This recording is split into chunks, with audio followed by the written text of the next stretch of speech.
Halo semuanya, perkenalkan nama saya Kanade Fausana Augusta Pangaribuan dari SMA Regina Pacis Jakarta dari kelas 10 IPS 3 absen 17. Hari ini saya akan menjelaskan hasil historiografi saya tentang puncak perlawanan pers di masa Orde Baru.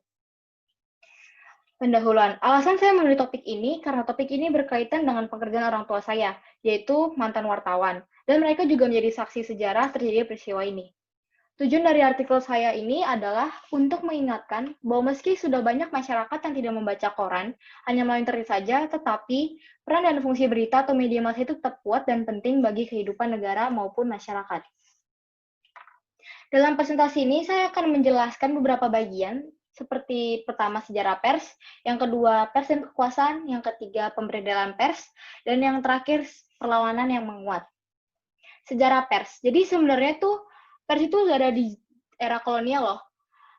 Contoh pers di era kolonial itu ini seperti ini, yaitu De Lokomotif. Nah, seiring berjalannya waktu, lahirlah pers yang pertama kali yang dimiliki oleh Indonesia yang bernama Medan Priai. Media ini dinaungi ya dipimpin oleh pemimpin redaksi yang bernama RM Tirto Adi Suryo. Nah, selain itu juga ada pers di pers yang dimiliki Indonesia pada masa penjajahan Jepang. Ada 8 surat kabar yang berbahasa Indonesia seperti Asia Raya, Pemandangan, dan Kung Yung Pao. Yang semua itu berada di Jakarta.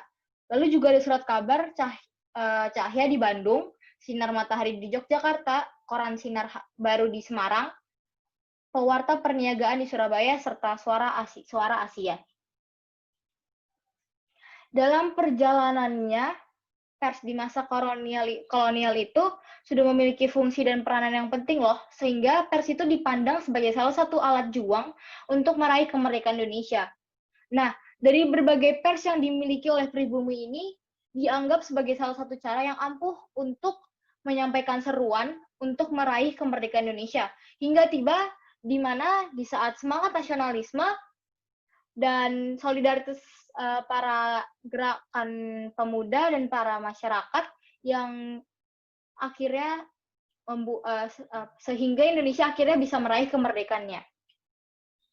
Nah, seperti yang tadi saya jelaskan bahwa di zaman era kolonial itu kan sudah mempunyai peran dan fungsinya yang penting loh. Jadi sebenarnya apa sih itu fungsi dan peran pers?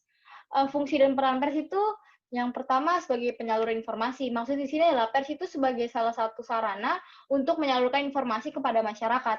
Contohnya kalau di kala era kolonial itu misalnya kayak informasi yang diberikan itu ya, itu kayak perdagangan atau aktivitas-aktivitas ekonomi atau kekuasaan yang dijalankan oleh penjajah, gitu, pemerintahan penjajah. Nah, lalu pers itu ada fungsi kontrol sosial. Apa sih fungsi kontrol sosial? Fungsi kontrol sosial adalah, maksudnya di sini adalah pers itu berfungsi untuk mengawasi jalannya kinerja suatu pemerintahan dalam berbagai sektor kehidupan, baik sektor kehidupan bisa di bidang politik, sosial, budaya, dan lainnya juga. Nah, lalu pers itu juga sebagai lembaga masyarakat loh, yang dimana juga mempengaruhi kehidupan masyarakat, baik skala kecil maupun skala besar, yaitu suatu negara.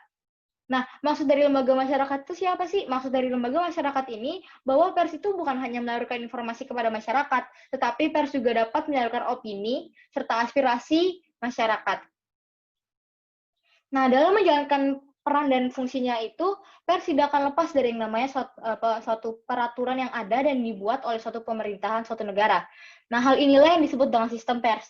Artinya bahwa sistem pers itu tidak lepas hubungannya dengan sistem pemerintahan dan sistem politik dari suatu bangsa. Seperti yang tadi saya bilang, kalau pers itu tidak akan lepas dari peraturan yang ada dalam suatu negara. Nah, dalam konteks inilah saya ingin membahas bahwa bagaimana perjalanan pers itu di era pemerintahan setelah kemerdekaan. Dan dalam konteks ini saya akan lebih menekankan pada era Soeharto atau yang lebih dikenal dengan rezim Orde Baru. Nah, pada awalnya, di awal-awal masuknya si pemerintahan Orde Baru ini, awalnya sih hubungan pers dan pemerintah itu baik-baik saja. Hingga tibalah suatu peristiwa yang bernama Malari. Apa sih itu Malari? Malari adalah malapetaka singkatan dari Malapetaka 15 Januari 1974, yang dimana terjadi penolakan oleh para mahasiswa dan kelompok pergerakan terhadap masuknya investasi atau modal Jepang di Indonesia. Nah, akibat dari penolakan ini terjadilah kerusuhan dan aksi-aksi unjuk rasa dan aksi demonstrasi yang dimana aksi ini berdampak juga terhadap kalangan pers loh.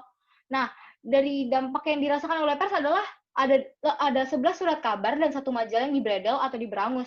Contohnya seperti Sinar Harapan, Pemuda Indonesia, Suruh Berita, Indonesia Post, dan juga masih banyak yang lain. Setelah peristiwa itu, dan setelah peristiwa pemberedelan itu juga, pemberedelan itu bukan cuma sampai di situ saja loh, itu tetap berlanjut hingga di tahun 1978 terjadi lagi pemberedelan. Nah, pada pemberedelan ini, pers mahasiswa juga ikut dibredel, dan juga ada salah satu surat kabar yang dibredel, yaitu Kompas. Pemberangusan dijadikan upaya untuk mengurangi kebebasan pers terus berlanjut hingga terjadi di puncaknya, yaitu pada tanggal 21 Juni 1994 yang mengagetkan para masyarakat, terutama juga kalangan pers. Yang dimana di tanggal itu 3 media yang dianggap sebagai media yang terkenal dalam mengkritisi pemerintahan Orde Baru dan sistem pemerintahan itu dibredel. Apa sih 3 media itu? 3 media itu ada Tempo, Detik, dan juga Editor. Alasan dibredel ketiga media ini berbeda-beda loh. Kalau untuk Tempo itu dibredel alasannya karena Tempo itu memuat secara detail pertikaian dalam kabinet antara Menteri Keuangan Mari Muhammad dengan Menteri Riset dan Teknologi B.J. Habibie. Nah, konflik kedua menteri ini berkisar soal pembelian dan perbaikan 39 kapal milik Angkatan Laut Jerman Timur yang kondisinya sudah rusak berat. Nah, untuk tabloid Detik sendiri, alasan diberdelnya karena Detik itu menyoroti kritik sejumlah tokoh sipil kunci dari dalam tubuh pemerintahan yang ditujukan kepada kalangan militer. Kecaman ini kemudian disandingkan dengan hasil wawancara belak-belakan dengan sederetan perwira senior yang merasa sakit hati. Selain itu juga Detik itu juga menurunkan spekulasi tentang calon pengganti Soeharto. Untuk editor tersendiri, alasan dia dibredel adalah karena editor menurunkan laporan utama tentang Sang Putra Mahkota Hutomo Mandala Putra yang akrab dipanggil Tommy. Editor dalam hal ini editor mempertanyakan kemungkinan Tommy dipanggil ke pengadilan untuk dimintai pertanggungjawaban dalam kasus Bank Pembangunan Pemerintah Bapindo, yaitu Bank Pembangunan Indonesia yang banyak diwarnai oleh campur tangan pejabat. Nah, dengan dibredelnya ketiga media ini membuat amarah kalangan pers itu meningkat dan berada di puncak. Sehingga amarah yang meningkat itu menyebabkan pers melakukan berbagai penolakan, perlawanan. Seperti apa sih aksi penolakan itu juga berupa seperti demonstrasi yang dilakukan oleh para wartawan dan juga bukan wartawan. Nah, demonstrasi pertama dilakukan pada tanggal 22 Juni 1994 di depan gedung Departemen Penerangan. Aksi ini juga dilakukan di sekitar 20 kota lainnya, antara lain seperti Medan, Padang, Pekanbaru, Palembang, Bandar Lampung, Bandung, Yogyakarta, Semarang, Salatiga, bahkan sampai ke Dili, Timur yang saat itu masih menjadi bagian dari Indonesia.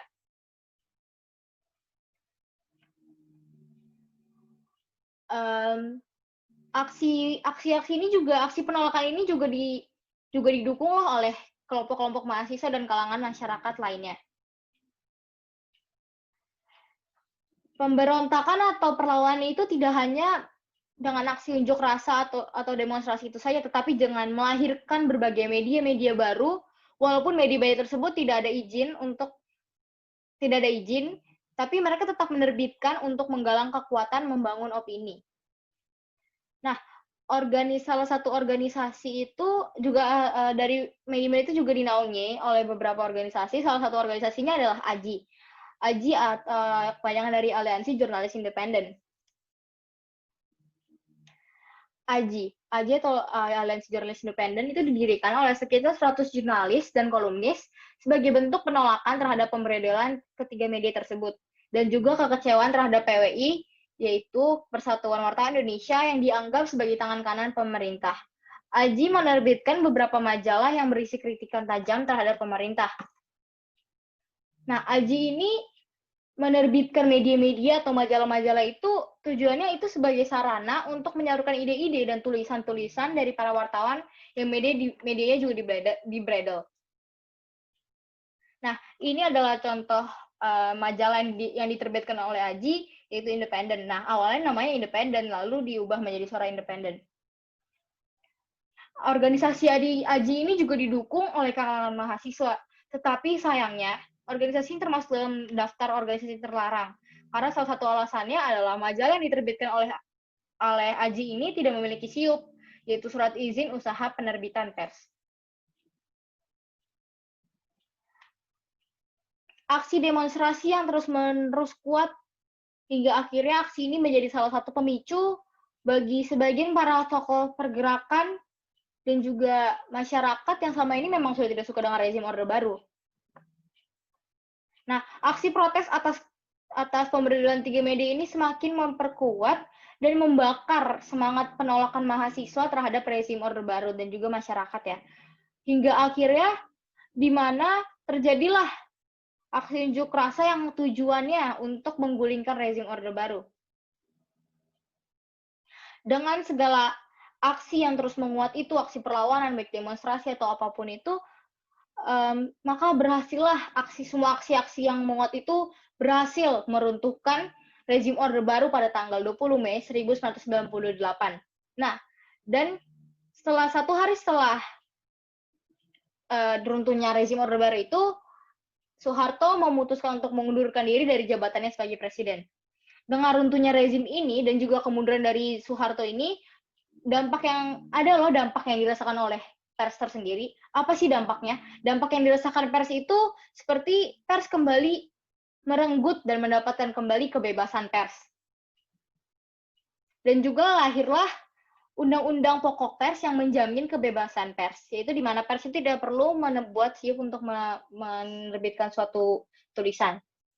Nah, akhirnya adalah juga Tempo kembali terbit lagi pada tanggal 6 Oktober 1998. Sementara untuk tabloid Detik kembali juga hadir, tetapi dia bertransformasi menjadi portal news yang terkenal, yakni detik.com. Sedangkan untuk majalah editor tidak terbit lagi. Kesimpulannya adalah bahwa pemerintah tuh harusnya menghargai pers dalam menjalankan peran dan fungsinya. Dan keberadaan pers itu sangat penting untuk keberlangsungan suatu pemerintahan yang baik dan benar. Jadi, pemerintah dan masyarakat membutuhkan pers, sehingga pers itu dianggap sebagai fourth estate atau lembaga keempat, yang dimana fungsinya untuk menjembatani antara masyarakat dan pemerintah. Karena itulah ketika kebebasan di pers direnggut, maka bukan hanya kalangan pers saja, tetapi kalangan masyarakat juga ikut memberontak. Sekian presentasi dari saya. Terima kasih. Tuhan memberkati.